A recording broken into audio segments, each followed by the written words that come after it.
হ্যাঁ, এই জায়গার নাম কি এটা? হ্যাঁ, লিঙ্গুরা বাজার। আপনি এখানে কি কি সেল দিচ্ছেন দেখলাম? আমার এখানে হলো উজ্জ্বল জলসার দোকান।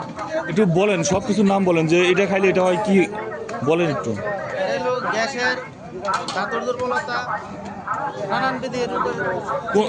কোনটা কোন ওষুধের কাজ করে, অসুখের কাজ করে এটা? এটা কিসের? এটা হলো গ্যাস, দাঁতের দুর্বলতা, আলসার। আর এগুলো এগুলো আছে বিভিন্ন ধরনের হ্যাঁ, ভিটামিন জাতীয় অনেক ভিটামিন, ক্যালসিয়াম, এগুলোর সিরিয়াল। আর ওইগুলো ওইখানে ওইগুলো কিসের কিসের এগুলো হলো হালুয়া। কিসের আলু এগুলো? এটা হলো আপনার শরীরে দুর্বলতার লাগে। শরীরের দুর্বলতার জন্য এগুলো খাইলে কোনো পার্শ্ব প্রতিক্রিয়া নাই? না কোনো হ্যাঁ, পার্শ্বপ্রতিক্রিয়া নেই। কোনো পার্শ্ব প্রতিক্রিয়া নেই, কাজ করে।